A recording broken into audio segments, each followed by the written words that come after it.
Hello दोस्तों, आप सभी का स्वागत है मेरे यूट्यूब चैनल में। आज की कहानी है दीवानगी भाग 12। देव का विला।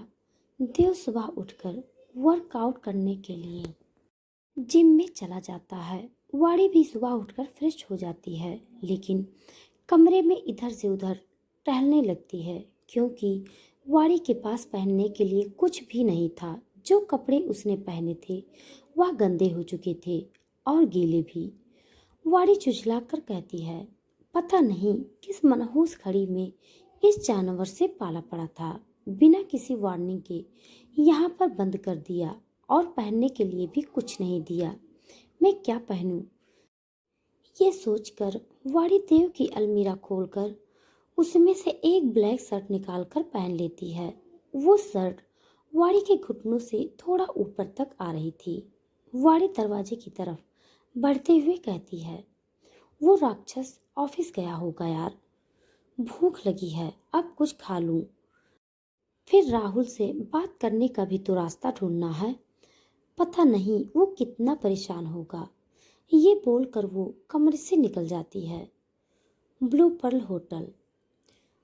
राहुल परेशान होकर फोन पे अपनी माँ से बात करते हुए कहता है, माँ, पता नहीं वाड़ी पार्टी से कहाँ गायब हो गई। मैंने उसे बहुत ढूंढा, वो नहीं मिली।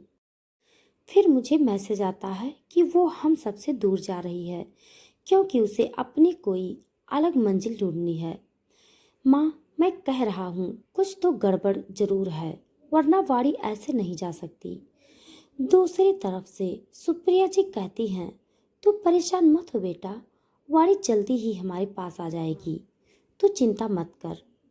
पर यह भी तो हो सकता है कि उसे सच में अपनी मंजिल ढूंढनी हो जो वो हमारे साथ न ढूंढ पा रही हो। राहुल सुप्रिया जी की बातें सुनकर कहता है, माँ, मैं वाड़ी को जरूर ढूंढूंगा। ये बोलकर वो फोन काट देता है और कुछ सोचने लगता है। वाड़ी बेफिक्र से नीचे आती है। सभी नौकर वाड़ी को घूर कर देखे जा रहे थे। वाड़ी ने जो शर्ट पहनी थी उसमें उसके गोरे पैर दिख रहे थे और वो उस शर्ट में बहुत ही प्यारी लग रही थी। बाल खुले, बेदाग चेहरा, गुलाबी सॉफ्ट लिप्स, गालों पर हल्का सा ब्लश। एक मेल स्टाफ दूसरे मेल स्टाफ से धीरे से कहता है, यार, ये मैडम तो क्या बवाल लग रही हैं। मन तो कर रहा है अभी पकड़कर खा जाऊं। दूसरा नौकर कहता है, चुप रह पागल, अगर बॉस ने सुन लिया तो तुझे कोई जानवर खा रहा होगा। वाड़ी इन सब से अनजान किचन की तरफ चली जाती है। दूर से देव अपने गुस्से में मुट्ठियां कसे सारे नौकरों को घूर के देख रहा था। वाड़ी किचन में काम कर रही एक 45 से 50 साल की महिला से बोलती हैं, सुनिए, मुझे ब्रेकफास्ट बनाना है अपने लिए। क्या आप थोड़ी मदद कर सकती हैं? मुझे पता नहीं है कहाँ कौन सा सामान रखा है। वो मेड, जिनका नाम शांति था, वो कहती हैं, हाँ, पर क्यों नाश्ता बनाएंगी आप? हमें बता दीजिए, हम बना देते हैं। वाड़ी आगे कुछ कहती, उससे पहले ही पीछे से एक कोल्ड आवाज़ आती है, बीबी, तुम यहाँ क्या कर रही हो? वाड़ी ये आवाज़ सुनकर वहाँ जमकर खड़ी हो जाती है। देव वाड़ी के पास आके उसकी कमर को कसकर दबा देता है, जिसे वाड़ी दर्द में अपनी आंखें बंद कर लेती हैं। देव शांति जी से कहता है, अम्मा, आप नाश्ता बना दो, हम बाहर बैठे हैं। वाड़ी को खींचता हुआ किचन के बाहर डाइनिंग टेबल पर ले जाता है और उन नौकरों को घूरते हुए वाड़ी को कस के पकड़कर कहता है, तुमने यह क्या पहना है बीबी? वाड़ी हकलाते हुए कहती है, तो मैं क्या पहनती? मेरे पास कोई कपड़े नहीं थे और मुझे लगा कि आप ऑफिस में गए हुए हैं, इसलिए मैंने यह आपकी शर्ट पहन ली। वाड़ी आगे कुछ कह पाती उससे पहले ही देव वाड़ी को कस के पकड़ उसके सर के पीछे हाथ रखकर एक हाथ उसकी कमर पर रख उसे पैशनेटली किस करने लगा।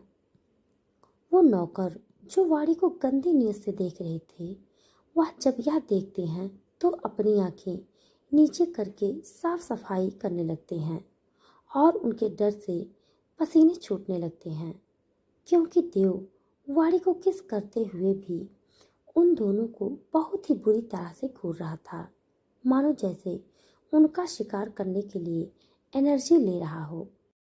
वाड़ी देव को धक्का देके हटाती है और आंसू भरी आंखों से देव को घूरते हुए अपने कमरे में भाग जाती है। देव वाड़ी को जाते हुए देख हल्की सी स्माइल करता है और उन दो नौकरों के पास जाके कहता है, 10 मिनट में मुझे मेंशन के पीछे मिलो दोनों। ये बोल देव चला जाता है। वो दोनों नौकर डरते हुए मेंशन के पीछे आते हैं। एक बॉडीगार्ड उन दोनों को गले से पकड़ मेंशन के नीचे बने बेसमेंट में लेके आता है, जहाँ देव अपनी खतरनाक आंखों से उन दोनों को देखकर अपने एक आदमी जिसका नाम राणा था, जो करीबन 30 साल का था, उसे देखकर बोलता है, राणा, इन दोनों को अपनी नज़रें गलत जगह रखने का बहुत शौक है, इन्हें सिखाओ। अगर नज़रें सही जगह नहीं रहती तो उन्हें बंद होना पड़ता है। वो दोनों देव की बातें सुनकर डर के गिड़गिड़ाते हुए अपनी जान की भीख मांगने लगते हैं।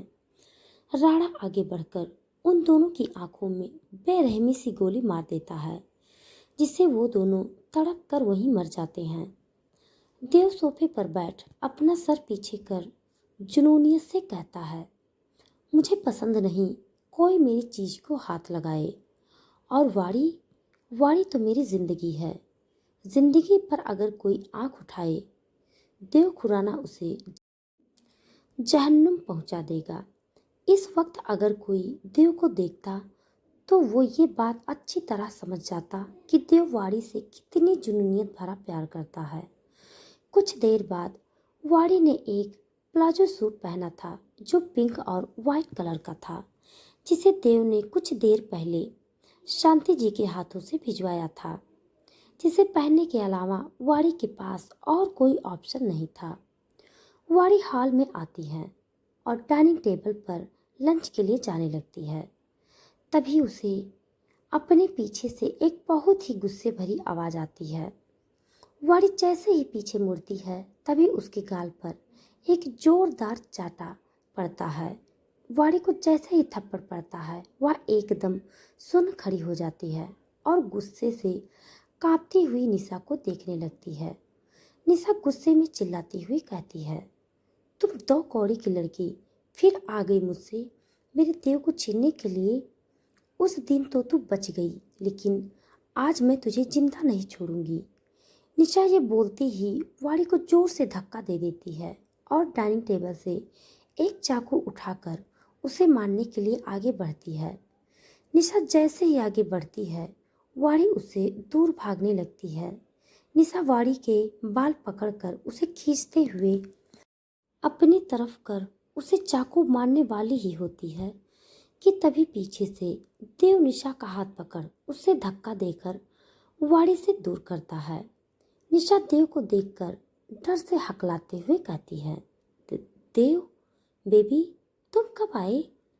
देव चिल्लाते हुए कहता है, शटाप, ये क्या कर रही थी तुम?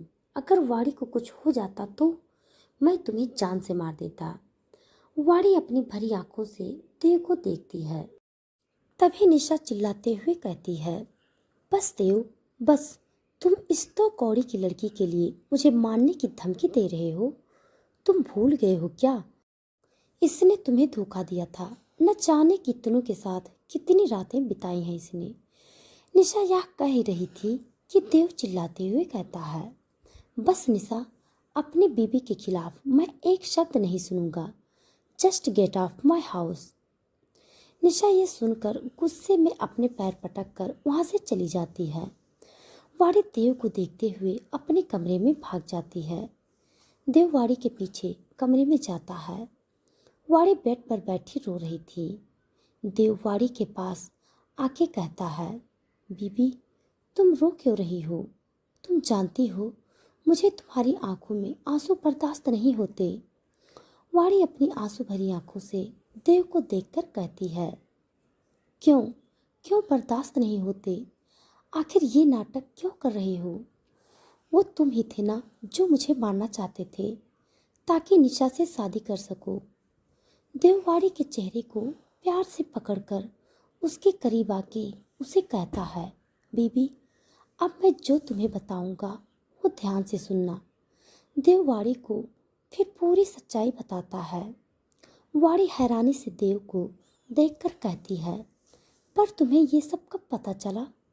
देव फिर गहरी सांस लेकर बताते हुए कहता है, जब मैंने तुम्हारी वो फोटोज देखी तो मैं अपने आप पर काबू नहीं रख पाया था। मैं जलन की आग में पूरी तरह जल रहा था और तुम मुझे छोड़कर चली गई थी, जिससे मैं अंदर से बिल्कुल खाली हो गया था। फिर मैंने बस अपने काम को ही अपनी जिंदगी बना लिया। निशा मेरे पास आती थी, पर मेरे मन में कभी उसके लिए कोई फीलिंग नहीं थी। पर जब तुम मुझे मिली तो मैं अंदर से मानो फिर से जाग उठा था। पर तुम्हारी उन तस्वीरों ने मेरे अंदर के जज्बात को जैसे मार दिया था। जब समीर ने मुझे तुम्हारी सारी इन्फॉर्मेशन ला कर दी और राहुल के साथ तुम्हारी नई जिंदगी के बारे में बताया तो मैं सह नहीं पाया। लेकिन समीर ने मुझे 3 साल पहले की सच्चाई को पता करने पर जोर दिया और मैंने जब मनाली में हुई उस रात की फुटेज निकलवाई तो वहाँ पर उस दिन की फुटेज डिलीट थी। लेकिन उस रिसोर्ट के सामने की बिल्डिंग में लगे कैमरों में मुझे उस रात की फुटेज मिली जिसमें तुम बाहर भागती हुई दिखी और तुम्हारे पीछे मेरा बॉडीगार्ड दिखा जो कई दूसरे लोगों के साथ तुम्हारे पीछे भाग रहा था। फिर मैंने उस बॉडीगार्ड से पूरी सच्चाई निकलवाई और वो जो सारी फुटेज जो मुझे निशा ने दी थी, समीर ने उन्हें भी चेक करवाया। वो सब फोटोशॉप की गई थी। वाड़ी तो बस देव से ये सब बातें सुन उसे गुमसुम सी देख रही थी। देव वाड़ी के गालों पर से आंसू पोंछकर कहता है, अब नहीं रोना बीबी। मैं जानता हूँ मैंने तुम्हारे साथ बहुत बुरा किया और बदला लेने के जुनून में मैं अपने दिल की नहीं सुन पाया जो तुम्हारे लिए धड़कता है। मुझे माफ़ कर दो बीबी। क्या तुम मुझे एक और मौका नहीं दे सकती? मैं वादा करता हूँ तुम्हें हमेशा खुश रखूँगा, अपनी हर गलती सुधारूँगा। वाड़ी देव को एकटक देख रही थी। फिर वो देव के हाथ पे अपना हाथ रख उसे किस करने लगती है, जिसे महसूस कर देव समझ जाता है कि वाड़ी भी उसके लिए वही महसूस करती है जो वो उसके लिए महसूस करता है। देव भी वाड़ी को कसकर अपने से चिपका कर उसे पेशेंटली किस करने लगता है। उन दोनों की गहरी सांसें पूरे कमरे में गूंज जाती हैं।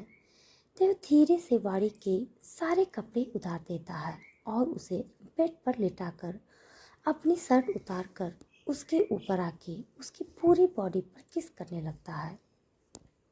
वाड़ी भी अपनी सिसकियों को काबू करने की कोशिश कर रही थी।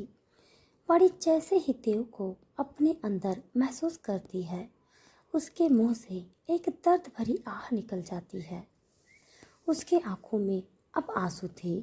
देववाड़ी के चेहरे को पकड़कर उसे किस करता है। बीबी, थोड़ा दर्द होगा जो सबको होता है, पर मैं तुम्हें ज़्यादा महसूस होने नहीं दूंगा। ये बोल वो वाड़ी को किस करते हुए अपने प्यार का एहसास कराने लगता है। अब 2 घंटे बीत चुके थे और शाम हो चुकी थी, लेकिन देव अभी तक नहीं रुका था। वाड़ी उसकी सांसों को काबू कर हांफती हुई कहती है, देव, देव बस अब छोड़िए मुझे, मैं थक गई हूँ, छोड़ दीजिए प्लीज। देव वाड़ी को किस करते हुए कहता है, बीबी अभी नहीं, आई वांट मोर।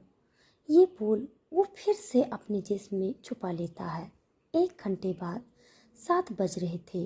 देव वाड़ी को अपनी बाहों में लिए लेटा हुआ था और वाड़ी सो चुकी थी।